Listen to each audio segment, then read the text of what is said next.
बोल बम के जयकारों और बाबा बैजनाथ धाम के पावन दर्शन के बाद अब हमारी यात्रा का अगला पड़ाव है माँ कामाख्या देवी का धाम।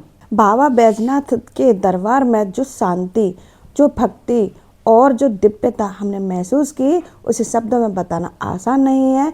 वहाँ की आरती, वहाँ का माहौल, हर महादेव के जयकारे, मन बिल्कुल भाव विभोर हो गया। और अब उसी श्रद्धा और विश्वास के साथ हम निकल पड़े हैं माँ कामाख्या के दरबार की ओर।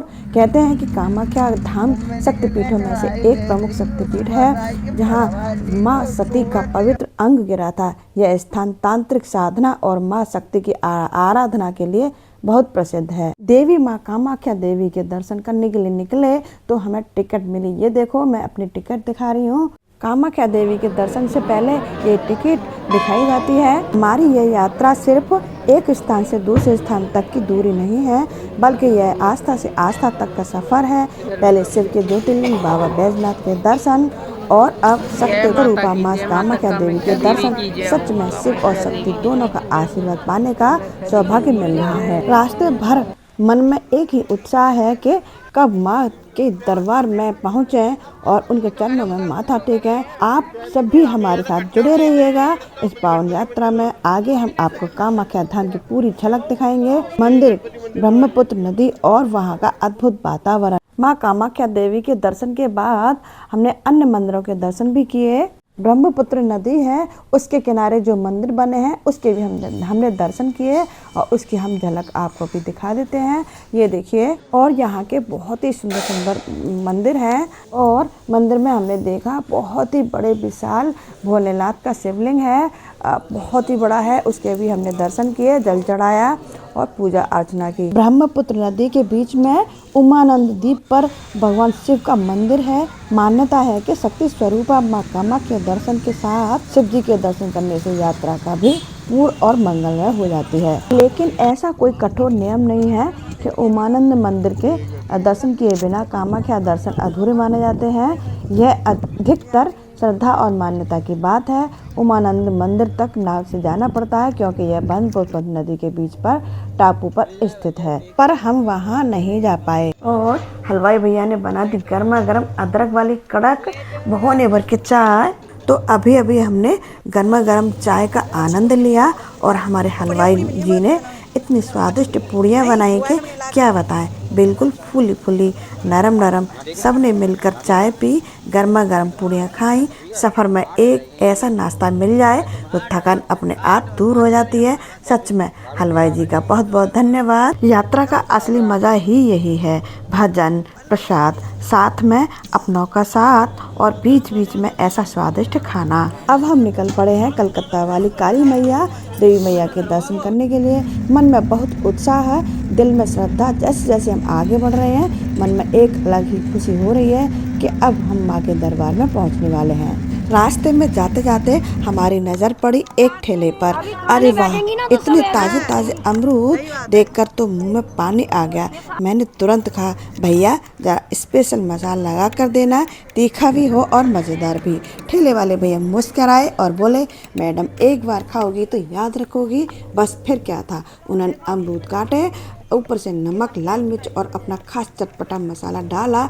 जैसे ही पहला टुकड़ा मुंह में रखा, अरे बाप रे, इतना टेस्टी, खट्टा भी मीठा भी, ऊपर से मसाले का झटका, पूरा देसी स्वाद। हम बोले तो भैया एक प्लेट और बना दो।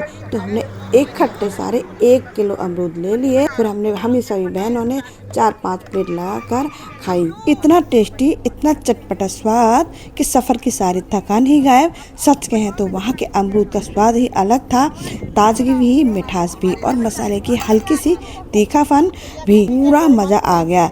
यात्रा में ऐसे देसी ठेले के स्वाद मिल जाए तो दिल खुश हो जाए। ठेल वाले भैया का भी धन्यवाद, उन्होंने बड़े प्यार से खिलाया। सच में यात्रा में ऐसे चटपटे ठेले का मजा ही अलग होता है। वहाँ के अमरूद खाकर दिल खुश हो गया और सफ़र की थकान भी दूर हो गई। अब पेट भी खुश, मन भी खुश। अब हम निकल पड़े माता रानी के दर्शन करने के लिए पूरे जोश के साथ। बोले जय माता दी। तो अब हम पहुँच गए कोलकाता और यहाँ बह रही है पवित्र हुगली नदी, जो गंगा जी का ही धारा है। कोलकाता में जो बड़ी पवित्र नदी है उसे हुगली नदी कहते हैं। यह गंगा जी की ही एक धारा है, इसलिए लोग इसे गंगा जी मानकर स्नान करते हैं। सबसे पहले हमने माँ गंगा को प्रणाम किया और श्रद्धा के साथ उस पवित्र जल में स्नान किया। जैसे ही गंगा जल में उतरे मन को एक अलग ही शांति मिली। ऐसा लगा जैसे सारी थकान, सारे कष्ट माँ गंगा अपने साथ बहा ले गई।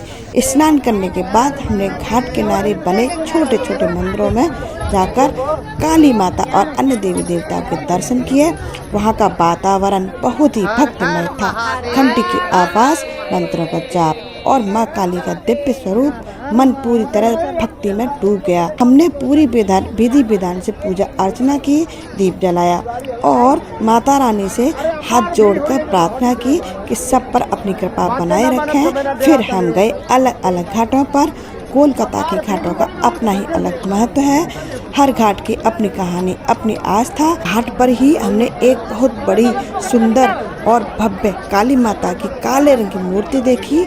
माँ का रूप इतना दिव्य और प्रभावशाली था कि नजर हट ही नहीं रही थी। माँ काली का वह विशाल स्वरूप, बड़ी बड़ी आंखें, गले में माला और शक्ति से भरा चेहरा, ऐसा लग रहा था जैसे माँ खुद अपने भक्तों की रक्षा के लिए खड़ी हों। हम सभी बहनों ने वहीं खड़े होकर हाथ जोड़कर माँ को प्रणाम किया और मन ही मन अपनी सारी चिंताएं माँ के चरणों में रख दी।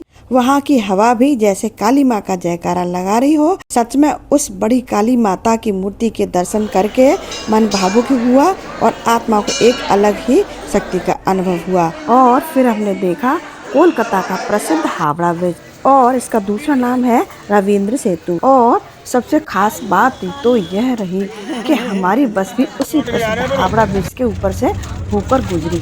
जैसे ही बस पुल पर चढ़ी, हम सबकी नजरें खिड़की के बाहर टिक गईं। नीचे बहती पवित्र हुगली नदी और ऊपर से हम उस बिना खंभे वाले विशाल पुल पर सफर कर रहे थे। ऐसा लग रहा था जैसे कि इतिहास और आस्था दोनों एक साथ दिखाई दे रहे हों।